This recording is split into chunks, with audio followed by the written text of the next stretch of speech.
Salut les amis, bienvenue dans Romano Manga. Alors cette semaine on va faire un petit peu exceptionnel, je vais vous faire un petit trio comme je vous l'ai déjà fait, avec une belle réussite, une surprise et un semi-flop. On commence avec ce qui est pour moi une belle réussite, dans la combi de Thomas Pasquet de Marion Montaigne. Il s'agit d'une BD docu, c'est un documentaire, hein. C'est un style que j'apprécie assez évidemment, et ici qui est particulièrement intéressant parce que la vie d'astronaute finalement et tout le parcours de sélection d'un astronaute c'est quelque chose qui est assez peu connu, et pour autant je sais pas si je me serais lancé dans la lecture d'un livre ou même si je regardais un reportage dédié à ça.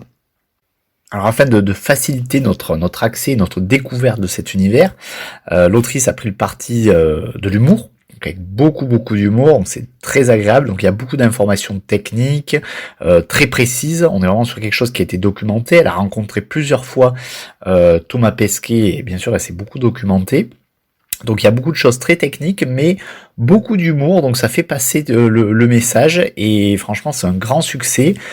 On apprend énormément sur tout ce qui est processus de sélection, tout ce qui est préparation, entraînement des spationautes, jusqu'au moment du départ pour leur mission, de leur mission en elle-même, et puis de leur retour sur Terre, avec aussi toute une partie sur l'aspect familial et personnel. On se rend compte aussi au fur et à mesure, finalement, ce métier qui reste très abstrait finalement, il est très terre à terre, il ressemble parfois à celui un petit peu d'un plombier ou d'un artisan ou d'un garagiste, avec beaucoup de choses très manuelles à faire. Donc encore une fois, un grand succès à mon sens, dans le sens où ça atteint son objectif, ça démystifie l'astronaute et ça nous permet vraiment de comprendre leur vie. Et donc quand même, chapeau à eux, parce que c'est un sacré parcours du combattant. Deuxième BD qui m'a bien plu, mais qui passe un petit peu à côté du coup de cœur, c'est Pigalle, 1950, de Arroyo et Christin. Alors, ce qui m'a beaucoup plu dans cette BD, c'est le dessin, l'ambiance, donc on retrouve vraiment le Paris des années 50, à la sortie de la guerre. C'est pas forcément une période que je connais très bien personnellement, donc c'était intéressant d'être plongé dans cette ambiance-là.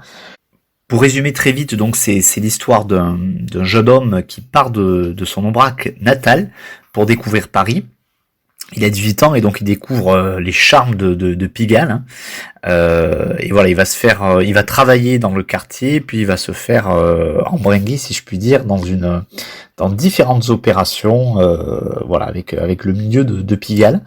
Donc c'est très intéressant pour l'ambiance, pour le quartier de Pigalle, pour les dessins.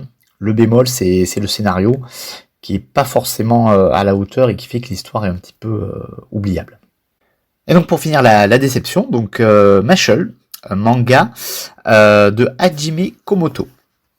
Alors qui dit déception dit souvent attente au préalable, et donc oui, attente parce que le synopsis m'avait plutôt plu, le début aussi, et puis ça s'est un petit peu écroulé, je vais expliquer ça. Donc le synopsis: dans un monde où la magie est omniprésente, un jeune garçon du nom de Mash Burndead passe ses journées à la musculation et à manger des choux à la crème. Mais un jour, son secret est découvert, il n'a pas de pouvoir magique, ce qui est puni de mort. Pour survivre, il doit postuler à l'Académie de magie et devenir le nouvel élu divin. Bon, alors le scénario était basique, mais ce qui était intéressant finalement, c'est d'avoir un héros un petit peu à la One Punch Man, extrêmement puissant physiquement, qui réussit à résoudre toutes les situations juste avec sa force en fait, et donc qui se fait parfois passer pour un magicien grâce à des capacités communes hors du commun. Alors, il y a tout le début qui du coup est beaucoup sur l'humour, c'est très drôle, donc il esquive les problèmes qu'il pourrait rencontrer dans l'école grâce à ses capacités. Ce qui est dommage, c'est que très vite, en fait, on bascule dans un manga de course à la puissance, et donc toute la partie magique, etc., qui rapprochait l'histoire d'Harry Potter, et de cet univers de sorcellerie, et il perd vraiment au fur et à mesure de la consistance, et on se retrouve vraiment sur un shonen très classique de combat, de montée en puissance, etc., et donc, en fait, on perd la spécificité, et ce qui aurait pu faire l'esprit de cette œuvre. Donc, déception pour moi. Et donc un conseil, pour ceux qui sont fans de sorciers, Harry Potter, pas mieux, et ceux qui aiment les héros un petit peu débiles et surpuissants, tournez-vous plutôt vers One Punch Man. Voilà, je vous souhaite de bonnes lectures et je vous donne rendez-vous la semaine prochaine. Ciao.